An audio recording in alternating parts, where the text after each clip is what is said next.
For more on the ongoing convention, a U.S.-based lawyer and foreign policy analyst, Oprah, joins me on the news from the United States. Good to have you join us. Thank you so much for inviting me. So let's start with the Democratic National Convention before we look at the general election itself. As you see the enthusiasm and energy in the convention. In hindsight, the pressure on Biden to step down for Harris, do you think it is paying off? Well, I don't know. Every convention, everybody looks excited. Everybody looks motivated. That doesn't mean that's the reality on ground. If it had been Biden, there would also have been that excitement. Michelle will have come. Obama will have come. All those superstars, Oprah will have come. So it will still have the air of festivity. So I don't know if what you see on TV is a good indication that it was a good decision to take out Biden. I personally would have loved to see Michelle, by the way. All right. So in overall messaging, Democrats seem to be spending more time saying, don't vote Trump. See what he did the last time. What do you think matters to Americans? Is it the politics as its way of bitterness, or the economy, which many will say, look, that's Trump's strong point? Well, at the end of the day, when it comes to politics, most people will vote their pocket. So the economy always wins. When the law is against you, you argue the facts. They've been hiding Kamala, somebody who's going to be their presumptive nominee. She's not giving one press conference that is not scripted. That is worrying to most Americans. So they're basically bringing out all these superstars to cover her up. She herself is not being there. So all they can say right now is go after Trump, because that's all they got, at least from the point of view of those who oppose them. I try not to get too involved directly in American politics. I'm a naturalized Nigerian. I respect myself, okay? But my point from watching all of this is that Americans are more concerned about the price of food in the store. I'm more concerned about that. Even as somebody who lives there, inflation is going way out.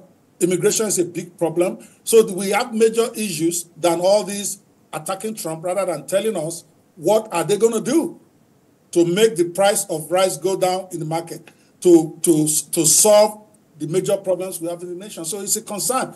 And locally, a lot of people are saying that, regardless of what you are seeing on the CNN version that you see in Nigeria, there is a lot of what I call disagreement right here on ground as to what I was a smart move, bringing Kamala. Why didn't they try to persuade Michelle? Michelle was electric when she spoke. You saw it. I mean, I probably would have voted Michelle if Michelle had been the one on the ticket. I don't know right now. But Michelle has always said that she hates politics and she doesn't want to ever get back to the White House. So, I mean, that was never going to happen. But I want to talk about, one of the strongest base for Trump is the white working class, especially the middle class. And then when you look at the presence of former President Bill Clinton, he too, you will realize that, look, no Democrat has been able to replicate his appeal to the white working class voters as well. And that has slipped away from the Democratic Party for a really long time. Do you think having him there would turn that tide in their favor? Does he still carry that level of weight in the country? You mean Trump or Bill Clinton? Bill Clinton. Bill Clinton. We all love Bill Clinton. I was a diehard fan of Bill Clinton. Everybody loves the man. But Bill Clinton was how many years ago? 25 years ago, 30 years ago? His old story. So it don't matter bringing him here. Most people are voting that they don't know the man. Bill Clinton was president in 1995, 96, 97. That was 29 years ago. So, yeah, it's still as electric for people like us, but it's really not a big factor. The factor that I'm thinking about, that if they are going to take out Biden, which is obvious they should have, because the man his health shows that he can't go on, why bring in a black person? I'm black, but I'm wondering, do you really think that white America will vote blacks that are less than 15% of the population into presidency twice in one generation? Is that not too much to ask them? Hey, I'm all for equality. I'm all for every black getting as much benefit that they get. Is that a good strategy move? The whites are not going to talk. When you say too much, to ask them, it will sound as if one, and I hate to use the word even race, but it would sound as if one race has more rights in the country, where it has led for thousands of years, for hundreds of years, over another race that has only held power just for 8 years. Who, I mean, it shouldn't. Yeah, shouldn't it be more for? Shouldn't we be saying having another white person at the White House? Wouldn't that be too much to ask the black people, since they have been led all these hundreds of years by white people? I hear you. I'm just being practical. It's one generation by a population that is less than 15% of the people. You got to be realistic, in my own opinion. It's like saying, oh, somebody, a northerner is president, and then you want another northerner. It's not going to, or let's say the Igbos, who are in the minority, they get the presidency, and then another one comes in one generation to be president. It's got nothing to do with race. It's fairness. The blacks are 13% as we speak. But they are even less than Hispanics as we speak, today. Dr. Okpebanwo, shouldn't people be looking at the capacity to lead? Because again, when you look at Kamala and you look at Trump, I'm not sure that maybe people are looking at race and gender, but people are also talking about their capacity to lead and the offices they've held before. What have they done with, those offices? Shouldn't that be what matters the most right now as we talk about economy, immigration, and other rights issues in the U.S.? If you are looking at that, Trump will beat Kamala to death any day. Trump has been president for 4 years. He has records to show. Kamala has been vice president for 8 years. What does she have? So you don't want to go there. Kamala has not initiated any major anything in 8 years. I live here. She's been vice president for less than 4 years. Well, what I'm saying is that she was senator. What did she do as senator? But I don't want to go deep. You see, you are still assuming electorate just illogical like that. I'm telling you what they think about. They are thinking right now. The white guys are thinking right now. You guys have got a black person for 8 years in one generation. You want to bring another one. That's number one. Number two, you are bringing somebody, a black, not just a black person, a black woman.